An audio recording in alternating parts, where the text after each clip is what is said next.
আসসালামু আলাইকুম রহমতুল্লাহ। আলহামদুলিল্লাহ, আমরা দ্বিতীয় পর্বে প্রবেশ করলাম। শাহেদকে অনুরোধ জানাচ্ছি, শাহেদ কন্টিনিউ করেন। জি, আসসালামু আলাইকুম রহমতুল্লাহ। আসসালামু আলাইকুম রহমতুল্লাহ। আলহামদুলিল্লাহ, আমরা দ্বিতীয় পর্বে প্রবেশ করেছি এবং আমাদের আলোচনা ধারাবাহিকতায় আমরা ইনশাল্লাহ সামনের দিকে অগ্রসর হচ্ছি। আমরা বলছিলাম যে প্রত্যেকটি উম্মতের মাঝে কুরবানি বিদ্যমান ছিল, ঠিক যেমন আদম আলী সালাতামের দুই পুত্র হাবিল এবং কাবিলের মাঝে যে কুরবানি সংঘটিত হয়েছিল, যেটা আল্লাহ সুবহানাহু ওয়া তাআলা পবিত্র কোরআনে উল্লেখ করেছেন। একজন কুরবানি কবুল হয়েছে, আরেকজনের ঠিক কবুল হয়নি। তো যার কুরবানি কবুল হয়েছে সে বলল, যার কুরবানি কবুল হয়নি সে বলছে যে আমি তোমাকে হত্যা করব। তখন সে বলছে যে আল্লাহ সুবহানাহু ওয়া তাআলা কেবলমাত্র মুত্তাকিদের কুরবানি বা মুত্তাকিদের ইবাদতটাই কবুল করে থাকেন, গ্রহণ করে থাকেন। তাহলে এখান থেকে আমাদের শিক্ষা আছে যে আমাদেরকে অবশ্যই তাকওয়াশীল হইতে হবে, তাকওয়াবান হইতে হবে, তবেই আমাদের কুরবানিটা আল্লাহর দরবারে কবুল হবে। আরেকটি বিষয় হচ্ছে, হাবিল এবং কাবিলের এই ইতিহাস থেকে আমরা বুঝতে পারি যে আদম আলাইহিস সালামের জামানাতেও কুরবানি ছিল এবং পরবর্তীতে ইব্রাহিম আলাইহিসসালামের পরবর্তীতে আরো বহু নবী এসেছেন, তাদের কুরবানির কাইফিয়াতটা বা পদ্ধতিটা আমাদের জানা নাই। কিন্তু ইব্রাহিম আলাইহিসসালামের যে পদ্ধতি কুরবানি করার, ঠিক সেই ইব্রাহিমী পদ্ধতি অনুসরণ করেই আমরা আমাদের শেষ নবী মোহাম্মদ রসুল্লাহ সাল্লাল্লাহু আলাইহি ওয়াসাল্লাম তিনি কুরবানি করেছেন, আমাদের শিক্ষা দিয়েছেন এবং আমরা এ যাবৎ পর্যন্ত নবী ইব্রাহিম এবং মোহাম্মদ সাল্লাল্লাহু আলাইহি ওয়াসাল্লামের আহ আহ কুরবানি পদ্ধতি অনুসরণ করেই কুরবানি করে চলেছি আলহামদুলিল্লাহ। তো এই হচ্ছে সংক্ষিপ্ত ইতিহাস, সংক্ষিপ্ত কথা, যে পূর্ববর্তী জামানাতেও কুরবানির ইতিহাস ছিল, মানে এটা সূচনা লগ্ন থেকে। এবং এটা হচ্ছে শাআইরিল্লাহ, আল্লাহ তাআলার একটি নিদর্শন।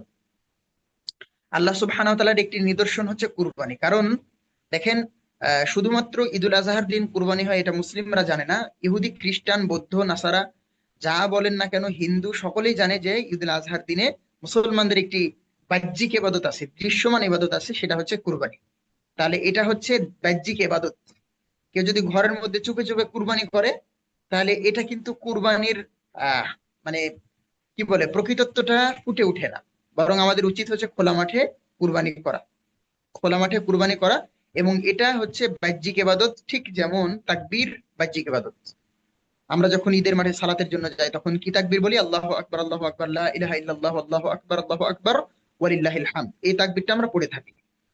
তো ঠিক এটা যেমন প্রকাশ্য ইবাদত, মুসলিমগণ এবং মুসলিম পুরুষগণ জোরে জোরে উচ্চ স্বরে তাকবীর পাঠ করতে করতে তারা ঈদগাহের মাঠে পৌঁছাবে, মুসাল্লায় যাবে, এবং নারীরা আস্তে আস্তে পাঠ করতে করতে মুসাল্লায় প্রবেশ করবে, কারণ নারীদের কণ্ঠে পর্দা রয়েছে। তো ঠিক সেই রকমই কুরবানিটা হচ্ছে একটি দৃশ্যমান প্রকাশ্য ইবাদত। তো কুরবানির এই জিলহাজ মাসের 10 তারিখে হয়ে থাকে। আর ইব্রাহিম আলাইহিস সালামের ঘটনা আমরা ইনশাল্লাহ উল্লেখ করছি, তার আগে জিলহজ মাসের প্রথম 10 দিনের কিছু আমল আছে। প্রথম 10 দিনের নেক আমল সম্পর্কে সহি আহ হাদিসে, সহি বুখারীর 969 নম্বর হাদিস এবং আহ কুরবানি অনুচ্ছেদে হাদিসটি এসেছে। এই হাদিসের মধ্যে রাসূলুল্লাহ সাল্লাল্লাহু আলাইহি সাল্লাম এর সাহাবী গুরুত্বপূর্ণ হাদিস উল্লেখ করেছেন। আব্দুল্লাহ ইবনে আব্বাস রাদিয়াল্লাহু আনহু তিনি বলছেন, রাসূল সাল্লাল্লাহু আলাইহি ওয়াসাল্লাম ইরশাদ করেছেন, মা মিন আইয়ামিল আমালুস সালিহ ফিহিন্না হাব্বা ইলাল্লাহি মিন হাদিহিল আইয়ামুল আশারা। জিলহজ মাসের প্রথম দশকের, মানে প্রথম 10 দিনের সৎকর্মের চাইতে প্রিয়তম কোন সৎকর্ম আল্লাহর নিকটে নেই। মানে জিলহজ মাসের প্রথম 10 দিনের সৎকর্ম আল্লাহর কাছে যত প্রিয়, অন্য কোনো দিনের সৎকর্ম তত প্রিয় নয়। সূরা ফাজরের তাফসীর করতে গিয়ে ইবনে কাসির রাহিমাহুল্লাহ তিনি উল্লেখ করেছেন যে রমাজান মাস তো অত্যন্ত গুরুত্বপূর্ণ মাস, এটা আমরা সকলে জানি যে 12 মাসের মধ্যে সবচেয়ে গুরুত্বপূর্ণ, ফজিলতপূর্ণ, বরকতপূর্ণ মাস হচ্ছে রমাজান মাস। কিন্তু রমাজান মাসের দিনের বেলা, রাতের বেলা নয়, রমাজান মাসের দিনের বেলার যত ফজিলত তার চাইতে জিলহজ মাসের প্রথম 10 দিনের বেশি ফজিলত। এটা ইবনু কাসির রাহিমাহুল্লাহ তার তাফসিরে উল্লেখ করেছেন সূরা ফাজরের তাফসির করতে গিয়ে।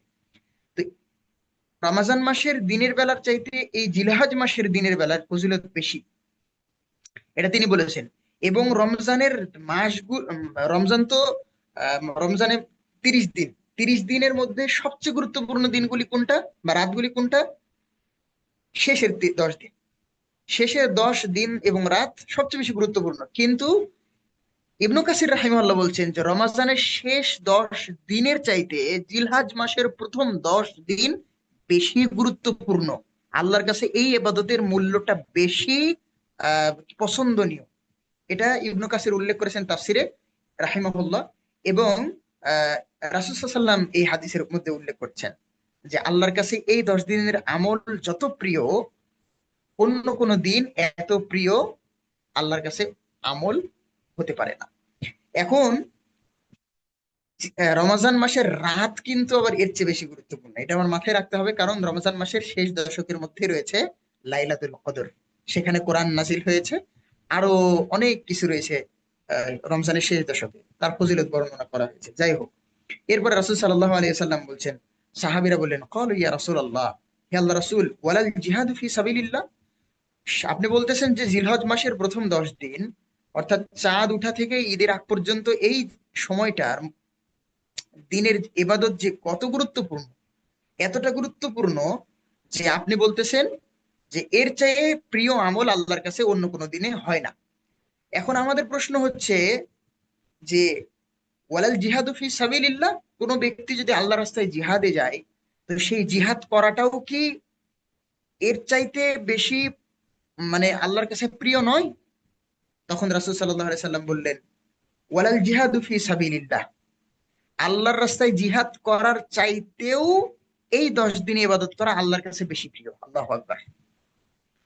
আল্লাহ রাসূল বলছেন, ইল্লা রাজুলুন খারাজা বিনাফসিহি ওয়া মালিহি ফালাম ইয়ারজি' মিন যালিকা বিশাইইন, তবে ওই ব্যক্তির, ওই মুজাহিদের, মানে ওই জিহাদকারীর চাইতে এই 10 দিনের ইবাদত বেশি ফজিলতপূর্ণ নয় যে সমস্ত জিহাদকারীরা তাদের জীবন এবং তাদের সম্পদ জানমাল নিয়ে জিহাদে গেছে এবং তাদের জানমাল বিলিয়ে দিয়ে তারা শহীদ হয়ে গেছে।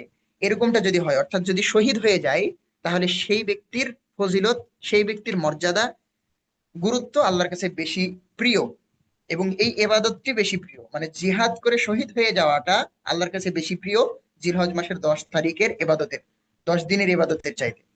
কিন্তু যদি কোনো ব্যক্তি জানমাল নিয়ে জিহাদে গেছে আবার ফিরে চলে এসেছে, সেই ব্যক্তির চাইতে কিন্তু আবার জিলহজ মাসের প্রথম 10 দিনের ইবাদত এর গুরুত্ব আল্লাহর কাছে বেশি। আল্লাহু আকবার।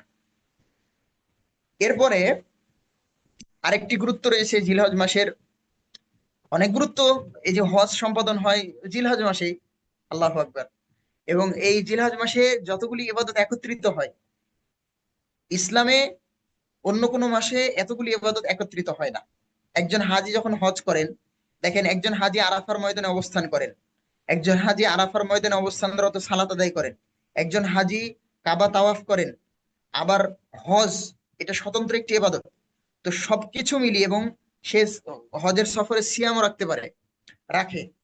তো এই সকল ইবাদত সে এক জায়গায় করতেছে, সকল ইবাদত একত্রিত হচ্ছে। এজন্য ইসলামে অন্য কোন সময়ে এতগুলি ইবাদত একত্রিত হয় না। তাই এই জিলহজ মাসের এই সময়টার বেশি গুরুত্ব রয়েছে ইসলামে। রাসূল সাল্লাল্লাহু আলাইহি ওয়াসাল্লাম এর সাহাবী আবু কাতাদা রাদিয়াল্লাহু তাআলা আনহু, তিনি বলছেন, আল্লাহ রাসূল বলেছেন আরাফার সিয়াম সম্পর্কে, সিয়ামু ইয়াউমু আরাফা, ইয়াউমি আরাফা আহতাসিবু আলাল্লাহ আইয়ুকাফিরা সানাত আল্লাতী ক্বাবলাহু ওয়া সানাত আল্লাতী বা'দাহু। আল্লাহ রাসূল সাল্লাল্লাহু আলাইহি ওয়াসাল্লাম সহিহ মুসলিমের 1162 নম্বর হাদিসের মধ্যে উল্লেখ করছেন, যা বর্ণিত হয়েছে সহিহ মুসলিমের নফল সিয়াম অধ্যায়ে, যে আল্লাহ রাসূল বলছেন, সিয়ামু ইয়াউমি আরাফা, আরাফার দিনের সিয়াম, আহতাসিবু আলাল্লাহ ইউকাফিরাস সানাত আল্লাতী ক্বাবলাহু ওয়াস সানাত আল্লাতী বা'দাহু, আমি আল্লাহর নিকটে আশা পোষণ করি যারা হাজি নন, যারা কি বলে বাড়িতে অবস্থান করছেন, মানে মুকিম, যারা হজ সফরে বাহিরে রয়েছেন, নন হাজি, নন তাদের, হাজি, যারা হাজি জি নন। ভাই, জি ওটাই নন বলছি, হ্যাঁ, হাজি যারা যারা, হাজি, জি। জি, যারা হাজি নন, যারা নন হাজি, যারা হজ সফরের বাহিরে রয়েছেন, এই সমস্ত ব্যক্তিরাই এই সিয়াম পালন করবে, হাজিরা সিয়াম পালন করবে না। তো এই সমস্ত ব্যক্তিদের জন্য আমি আশা পোষণ করি, আহতাসিবু আলাল্লাহ আইয়ুকাফিরাস সানাত আল্লাতী ক্বাবলাহু ওয়াস সানাত আল্লাতী বা'দাহু, যে আল্লাহ সুবহানাহু ওয়া তাআলা তাদের 1 বছর পূর্বের এবং 1 বছর পরের গুনাহ খাতা মাফ করে দিবেন। সুবহানাল্লাহ। তবে এই গুনাহ হচ্ছে সগীরা গুনাহ, কবিরা গুনাহ নয়। কারণ আমরা জানি বিশেষ কোনো ইবাদত এবং তাওবা ছাড়া কাবিরা গুনাহ মাফ হয় না। কাবিরা গুনাহ মাফ নিতে হইলে অবশ্যই তাকে আল্লাহর নিকটে তাওবা করতে হবে, ইস্তেগফার করতে হবে। সম্মানিত দিনী ভাইরা, তো আরাফার দিন বলতে জিলহজ মাসের 9 তারিখ হজ্জের দিনকে বোঝায়। আরাফার দিন বলতে জিলহজ মাসের 9 তারিখ হজ্জের দিন বুঝায়। কারণ এখন সারা বিশ্বের মানুষ জানতে পারতেছে যে 9 জিলহজ আরাফা সংগঠিত হয়েছে মক্কায়। এবং আরাফার যেহেতু ইয়াউমে আরাফা আল্লাহ রসুল বলেছেন, মানে আরাফার দিন, তিনি 9 জিলহজ এই কথা বলেন, তিনি বলেছেন আরাফার দিনে সিয়াম। এজন্য আমরা আমাদের দেশে 8ই জিলহজ, কিন্তু 9 জিলহজ আল্লাহ সুবহানাহু ওয়া তাআলা আহ মক্কায় হাজিদেরকে হজ করাচ্ছেন। মানে আরাফার ময়দানে হাজিরা 9 জিলহজ উপস্থিত আছেন। সৌদি আরবের 9 জিলহজ, কিন্তু বাংলাদেশে সেই দিন 8ই জিলহজ। তো মুসলমান বাঙালিরা বা বিশ্বের যে কোনো মানুষেরা, তারা তাদের আগে হোক চাই পরে হোক, অর্থাৎ এমনও হতে পারে যে জিলহজ মাসের জিলহজ মাসের 9 তারিখে সৌদি আরবে হাজিগণ আরাফার ময়দানে অবস্থান করছেন, কিন্তু বিশ্বের এমনও দেশ থাকতে পারে বা আছে যে সেই দিন তাদের কুরবানির দিন, অর্থাৎ তাদের 10ই জিলহজ। তাহলে আহ, তারা কি করবেন? এখন উত্তর হচ্ছে যে যেই দিন হাজিরা আরাফার দিনে আরাফার মাঠে অবস্থান করছেন, সেই দিন আরাফার দিন, এবং সেই দিনকেই সারা বিশ্বের মুসলমানরা সিয়াম পালন করবে। এটাই হচ্ছে অধিকাংশ আলেমদের মত। এবং অধিকাংশ বলতে দুই মতের পক্ষে শক্তপোক্ত দলিল রয়েছে। অনেকে বলছেন যে কুরবানির আগের দিন, যেহেতু সৌদি আরবে 9 জিলহজ, কিন্তু আমাদের বাংলাদেশে 8ই জিলহজ। তবে 9 জিলহজ আরাফার ময়দানে হাজিরা অবস্থান করেন, 10ই জিলহজ কুরবানি করেন। ঠিক কুরবানির আগের দিন, ইয়াউমুন নাহার এর আগের দিন হচ্ছে আরাফার দিন। এজন্য আমরা 9 জিলহজ সিয়াম পালন করব। এইটার পক্ষেও ওলামাগণ মত পেশ করেছেন।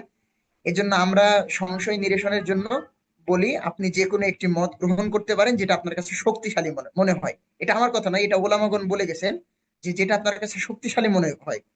আহ, আহ, কি বলে, ওলামাতুস সালাফ ওয়া খালাফ, পূর্ববর্তী এবং পরবর্তী অনেক ওলামা এই মতই বলেছেন, এই কথাই বলেছেন যে আপনার কাছে যেটা শক্তিশালী মনে হয় দলিলের নিরিখে, যেটা আপনার কাছে ভালো মনে হয়, মানে শক্তিশালী মনে হয়, আপনার সেটার প্রতি আপনি ইস্তেকামাত রেখে, দৃঢ়তা রেখে সেই দিনে সিয়াম পালন করবেন। সেটা 8ই জিলহজ হোক বা 9 জিলহজ হোক, ইনশাআল্লাহ তাআলা সেই সিয়ামটা আপনার কবুল হয়ে যাবে। আর যেহেতু এই দিনগুলির, জিলহজ মাসের 9 দিন 10 দিনের এবাদত আল্লাহর কাছে অত্যাধিক প্রিয়, সেজন্য আমরা চেষ্টা করব প্রথম থেকেই সিয়াম পালন করা। প্রথম জিলহজ, দ্বিতীয় জিলহজ, তৃতীয়, চতুর্থ, পঞ্চম, সপ্তম, ষষ্ঠ, সপ্তম, অষ্টম, এই সকল দিনগুলি, নবম, এই সকল দিনগুলি আমরা ইনশাল্লাহ চেষ্টা করব যথাসাধ্য আমরা সিয়াম রাখার জন্য চেষ্টা করব। ইনশাল্লাহ আল্লাহ তাআলা আমাদেরকে সেই তৌফিক দান করুন। আমরা বেশি বেশি সিয়াম রাখতে সমস্যা নাই, তো আমরা 8ই জিলহজ রাখলাম, 9ই জিলহজ রাখলাম, কোনো সমস্যা নাই। আপনার কাছে যেটা শক্তিশালী মনে হবে দলিলের নিরিখে, আপনার কাছে বিশ্বস্ত যে আলেমদের যে নির্ভরযোগ্য মনে হবে, সে আলেমের অনুসরণ করে আপনি এই সিয়ামটা রাখতে পারেন। কারণ এই বিষয়টা একটু জটিল। এই বিষয়ে দুটাই মত আছে আহ, বাংলাদেশে। এবং একই ঘরে দেখা যাচ্ছে বাপ এক মত পোষণ করে, সন্তান আরেক মত পোষণ করে। আমি যদি ক্লিয়ারলি বলি, তাহলে আব্দুল্লাহ বিন আব্দুর রাজ্জাক ভাই এবং শেখ আব্দুর রাজ্জাক বিন ইউসুফ হাফিজাহুল্লাহ, ওনারা দুইজন দুই মত পোষণ করেন। এটা আব্দুল্লাহ ভাই একদিন বলছিলেন যে আমি একদিন সিয়াম রাখি আর আমার বাবা আরেকদিন সিয়াম রাখে। মানে ধরেন যে আব্দুল্লাহ ভাই 9 জিলহজ সিয়াম রাখে, আব্দুর রাজ্জাক বিন ইউসুফ সাহেব ওস্তাদ, তিনি 9 জিলহজ রাখেন। বা তিনি 8ই জিলহজ, তিনি 9 জিলহজ, এভাবে তারা 2 দিন দুই বাপ্পেটা সিয়াম রাখেন। মানে একজন মনে করে 9 জিলহজ রাখতে হবে, আরেকজন মনে করে 8ই জিলহজ আরাফার দিন যেদিন হাজিরা অবস্থান করছেন সেই দিন রাখতে হবে। তো যাই হোক, আপনারা যেটা সঠিক মনে হবে বা শক্তিশালী মনে হবে সেইটা ইনশাআল্লাহ অন্বেষণ করবেন এবং সেই মতে আপনারা চলার চেষ্টা করবেন। আল্লাহ তাআলা আমাদেরকে সেই তৌফিক দান করুন, আমিন। এইদিকে আমি আর কথা বাড়াচ্ছি না, আমরা সামনে যাই। কুরবানির ইতিহাস।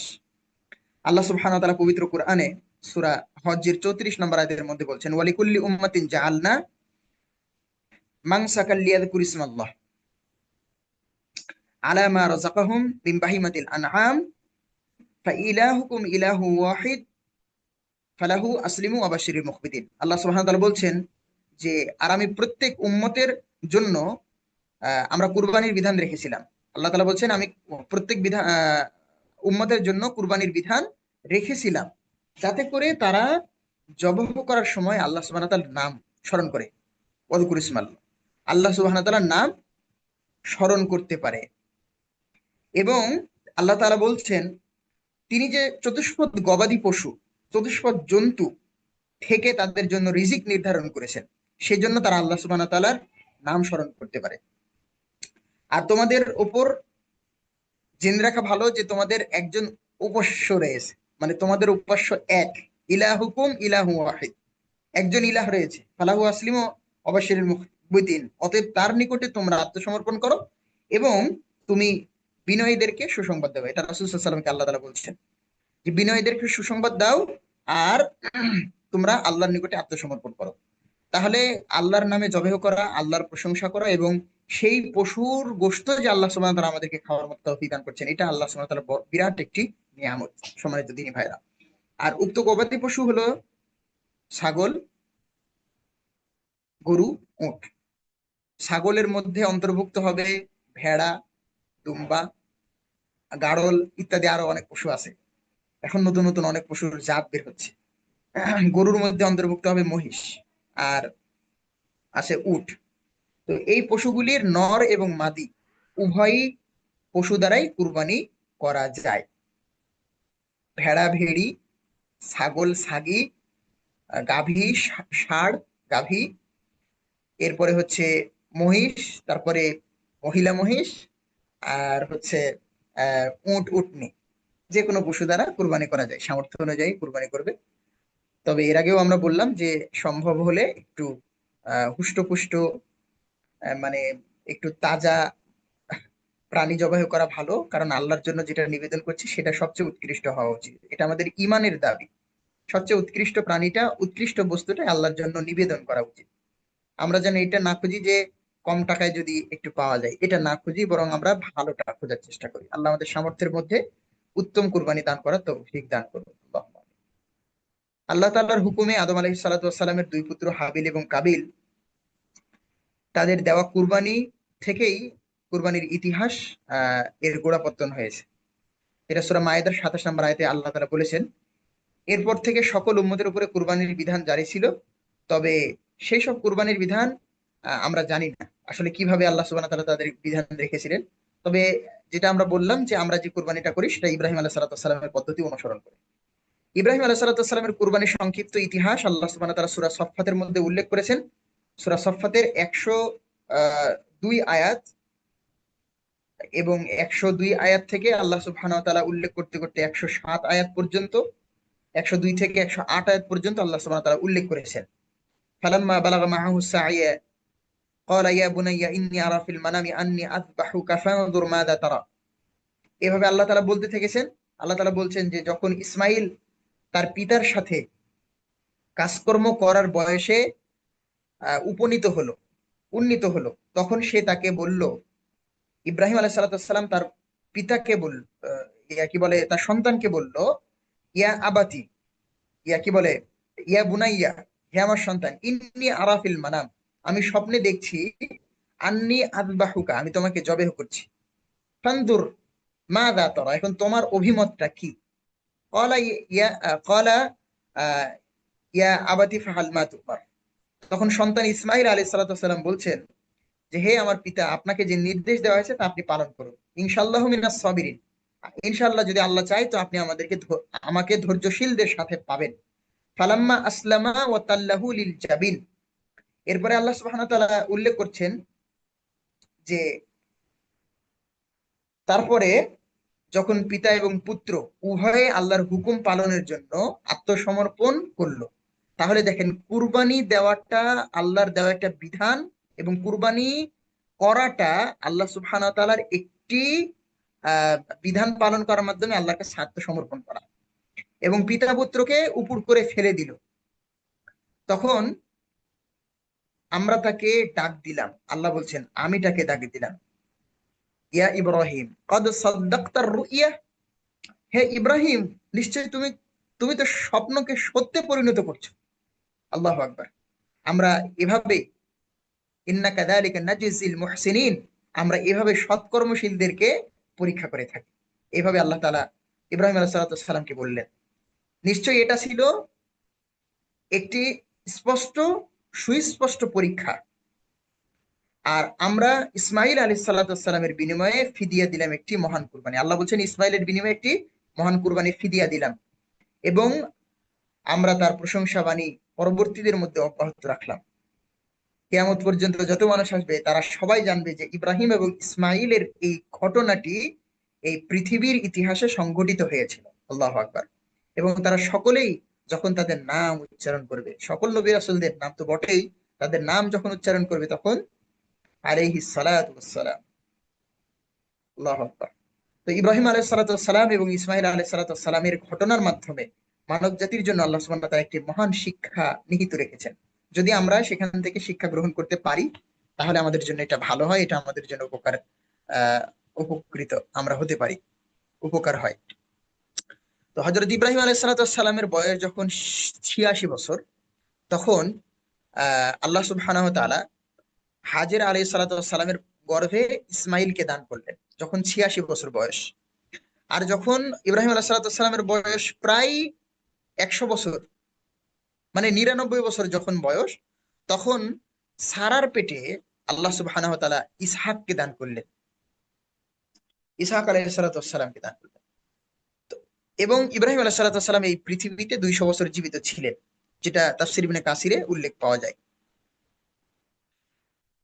আর যেই সন্তানকে আল্লাহ সুবহানাহু ওয়া তাআলা জবেহের জন্য ইব্রাহিম আলাইহিস সালাতু ওয়াস সালামকে স্বপ্ন দেখিয়েছিলেন, সেই সন্তান ছিল ইসমাইল।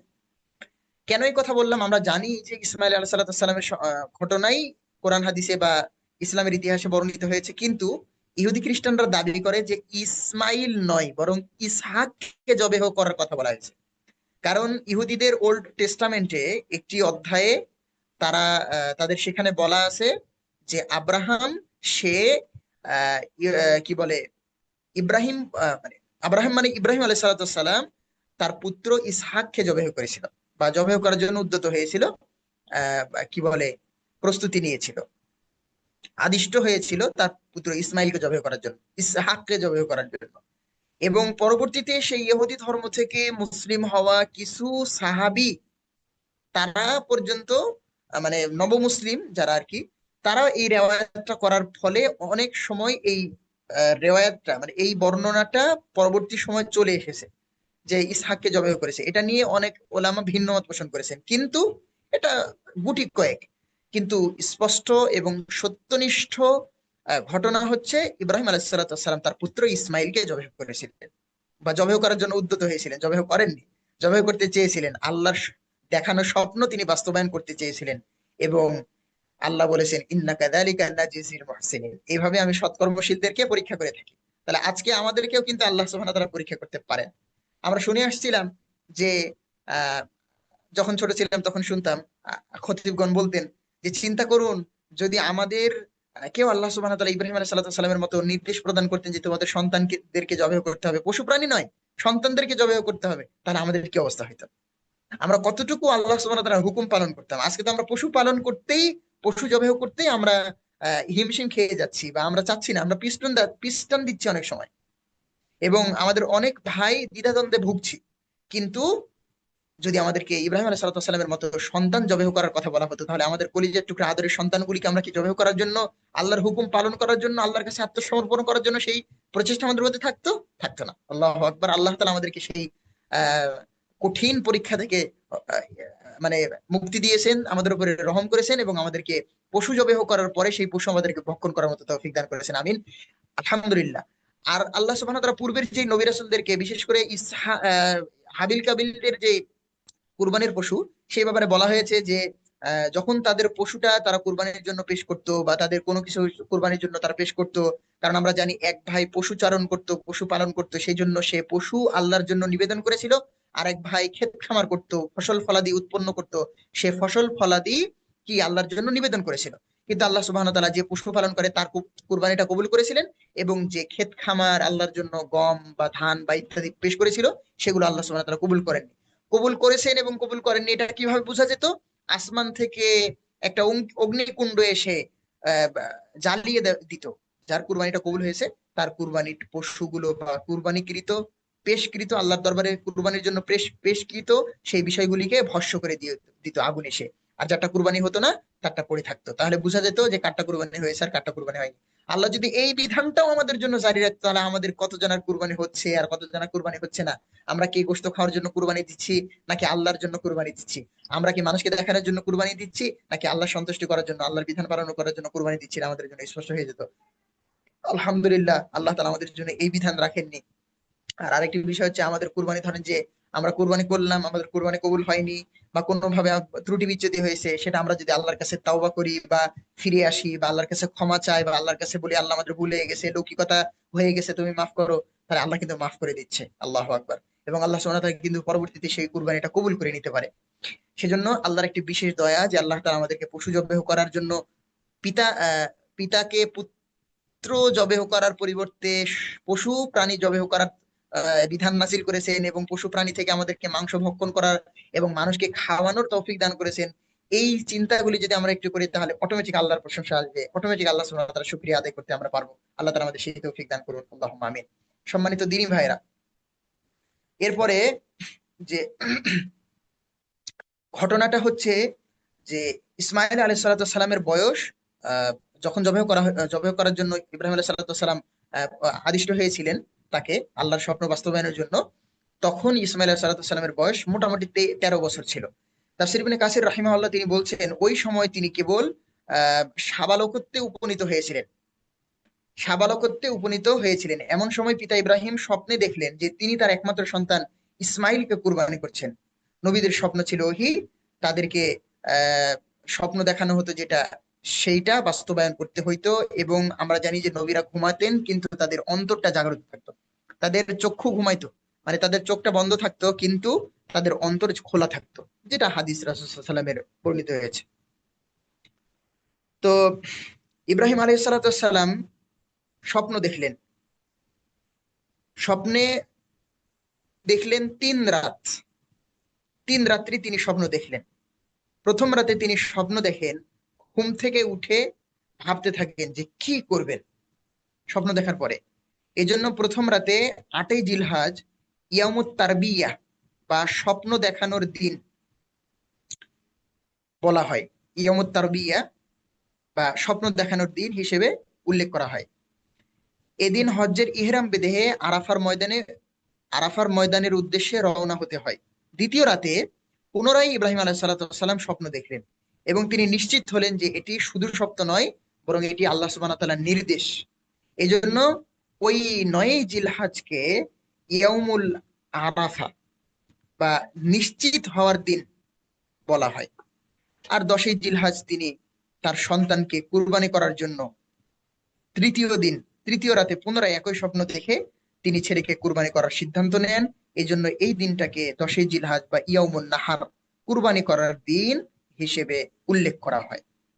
আব্দুল ইবনে আব্বাস রাদিয়াল্লাহু তাআলা থেকে বর্ণিত, রাসূল সাল্লাল্লাহু আলাইহি ওয়াসাল্লাম ইরশাদ করেছেন, যখন ইব্রাহিম আলাইহিস সালাম তার পুত্র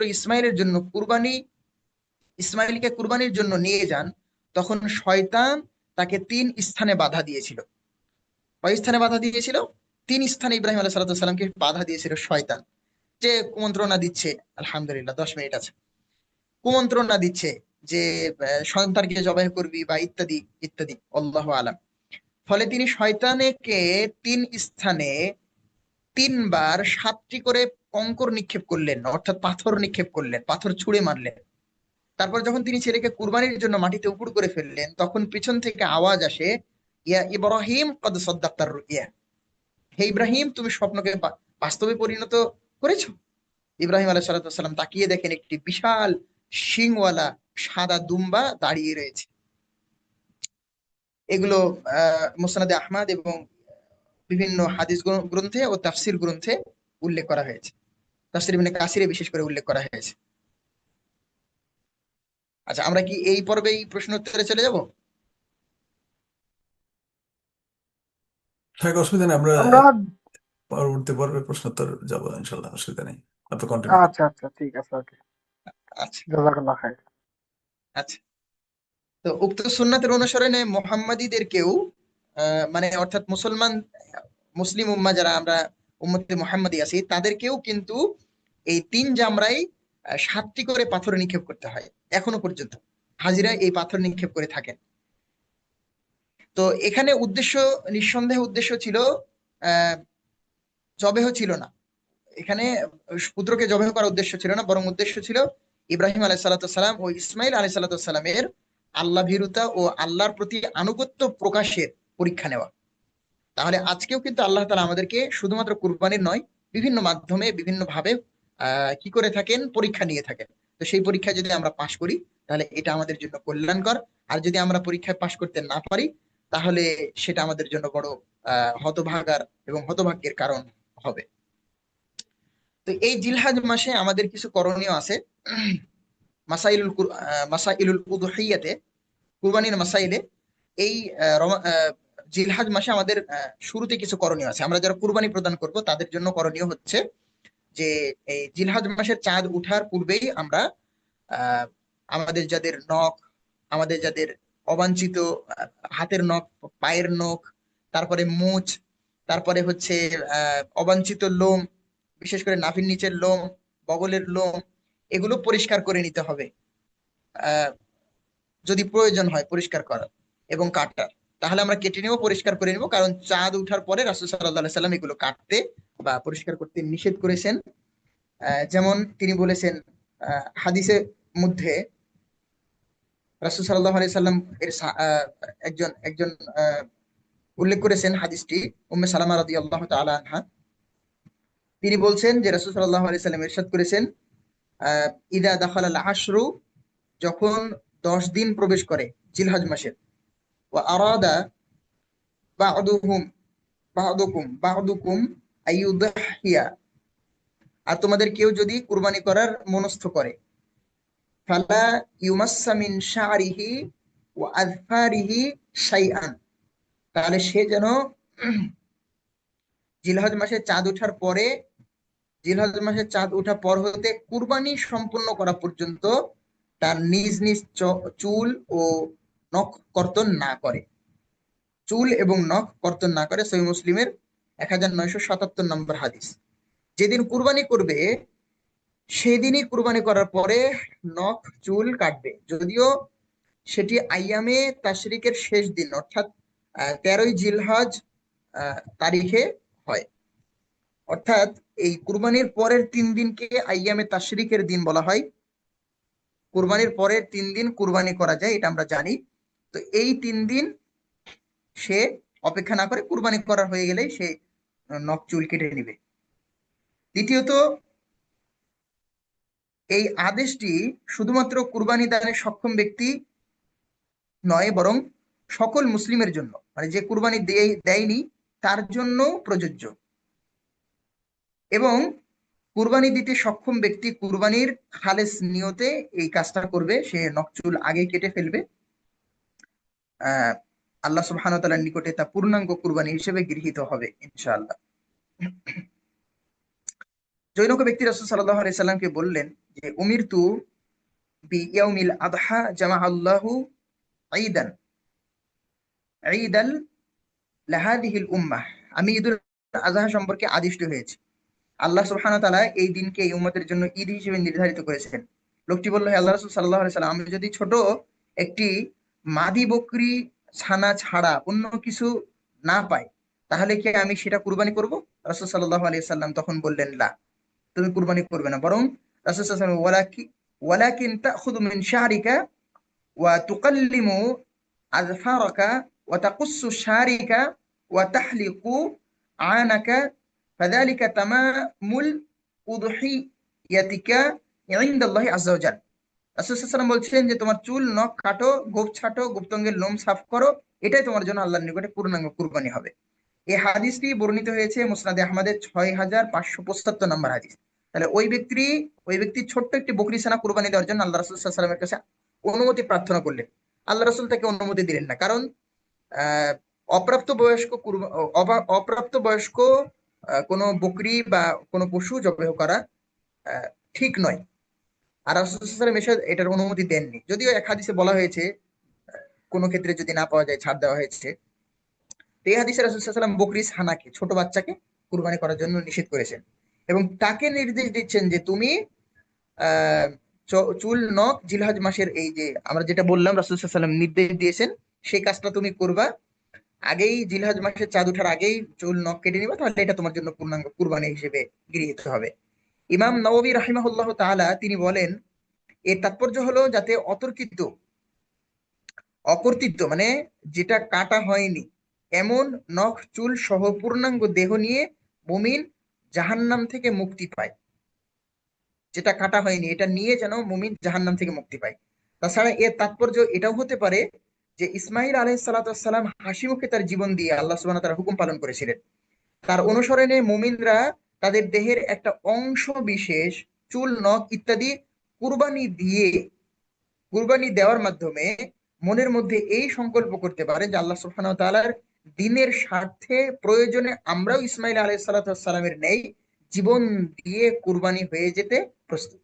এর ফলে মুমিন নারী নবীদের মাধ্যমে মুমিন নবীর মাধ্যমে এর ফলে মুমিন নবীর সুন্নাত অনুসরণের নবীর সুন্নাত অনুসরণের নেকি পাওয়া তো পাবেই, উপরন্তু দ্বীনের জন্য মুজাহিদ বেশে মৃত্যুবরণ করবে ইনশাআল্লাহ তাআলা। আচ্ছা,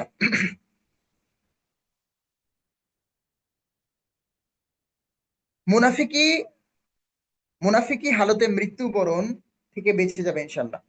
রাসূল সাল্লাল্লাহু আলাইহি সাল্লাম বলছেন, মাম্মাতা ওয়ালাম ইয়াগজু, গুরুত্বপূর্ণ হাদিস একটি, মাম্মাতা ওয়ালাম ইয়াগজু ওয়ালাম ইউহাদ্দিস বিহি নাফসাহু মাতা আলা শু'বাতিন মিন নিফাক।